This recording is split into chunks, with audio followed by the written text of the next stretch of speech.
ఓం కాలభైరవదేవాయ నమః. శ్రీ మహాకాలభైరవ కవచం సకల గ్రహ దోషాలను శత్రుభయాలను పటాపంచలు చేసి అజేయమైన రక్షణ కవచంలా నిలిచే అత్యంత శక్తివంతమైన స్తోత్రమిది. ఈ కవచాన్ని పారాయణం చేయటం వలన అకాల మృత్యు భయాలు తొలగిపోయి దీర్ఘకాలిక అనారోగ్యాలు నయమవుతాయి మరియు తలపెట్టిన ప్రతి కార్యంలోనూ అఖండ విజయం సిద్ధిస్తుంది. సాక్షాత్తు ఆ కాలభైరవుడి అభయహస్తం మనకు తోడుంటుంది. శ్రీదేవ్యువాచ దేవదేవ మహాబాహో భక్తానాం సుఖవర్ధన కేన సిద్ధిం దదాత్యాశు కాళీ త్రైలోక్యమోహన తన్మే వదదయాధార సాధకాభీష్టసిద్ధయే కృపాం కురు జగన్నాథ వద వేదవిదాంబర. శ్రీభైరవ ఉవాచ గోపనీయం ప్రయత్నేన తత్వాత్ తత్వం పరాత్పరం ఏష సిద్ధికరః సమ్యక్ కిమథో కథయామ్యహం మహాకాలమహం వందే సర్వసిద్ధిప్రదాయకం దేవదానవగంధర్వ కిన్నెర పరిసేవితం కవచం తత్వదేవస్య పఠనాద్ఘోరదర్శనే సత్యం భవతి సాన్నిధ్యం కవచస్తవనాంతరాత్ సిద్ధిం దదాతి సా తుష్ట కృత్వా కవచముత్తమం సామ్రాజ్యత్వం ప్రియం దత్వా పుత్రవత్ పరిపాలయేత్ కవచస్య ఋషిర్దేవి కాళికా దక్షిణా తథా విరాట్ఛందః సువిజ్ఞేయం మహాకాలస్తు దేవతా కాళికా సాధనే చైవ వినియోగః ప్రకీర్తితః శ్మశానస్థో మహారుద్రో మహాకాలో దిగంబరః కపాలకర్తృకా వామే శూలం ఖట్వాంగం దక్షిణే భుజంగభూషితే దేవి భస్మాస్థిమణిమండితః జ్వలత్పావకమధ్యస్థో భస్మశయ్యా వ్యవస్థితః విపరీతరతాం తత్ర కాళికాం హృదయోపరి పేయం ఖాద్యం చ చోష్యం చ తౌ కృత్వా తు పరస్పరం ఏవం భక్త్యా యజేద్దేవం సర్వసిద్ధిప్రజాయతే.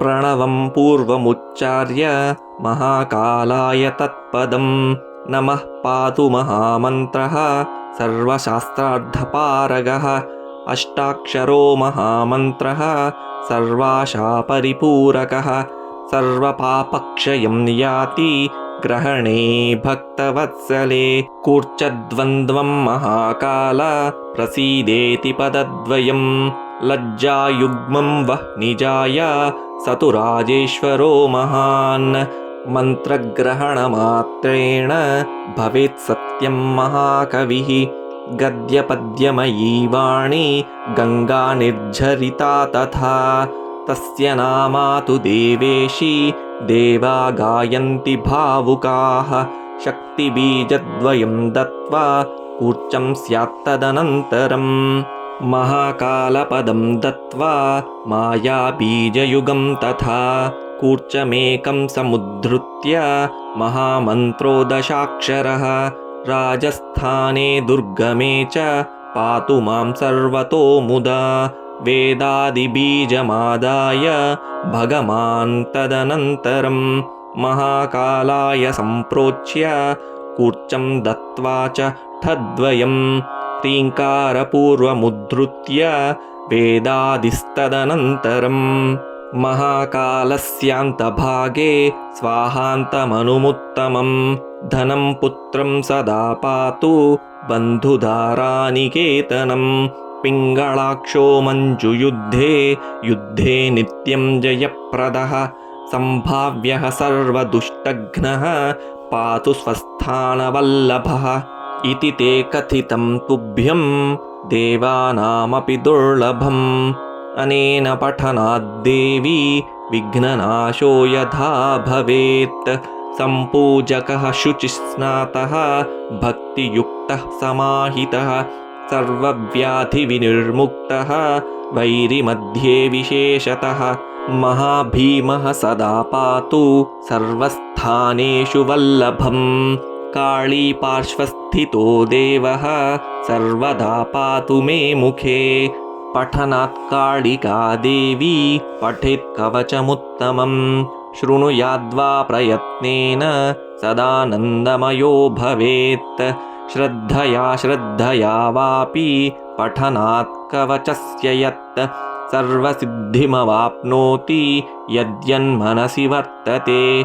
बिल्वमूले पठेद्यस्तु पठनात् कवचस्य यत् त्रिसन्ध्यं पठनाद्देवी भवेन्नित्यं महाकविः।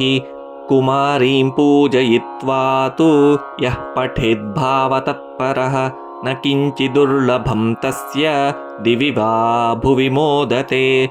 दुर्भिक्षे राजपीडायां ग्रामे वा वैरिमध्यके यत्र यत्र भयं प्राप्तः सर्वत्र प्रपठेन्नरः तत्र तत्राभयं तस्य भवत्येव न संशयः।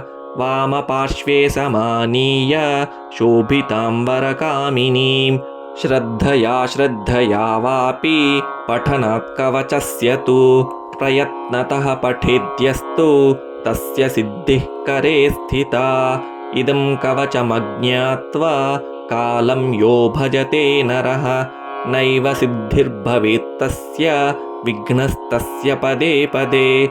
आदौ वर्म पठित्वा तु तस्य सिद्धिर्भविष्यति। इति श्रीमहाकालभैरवकवचं सम्पूर्णम्।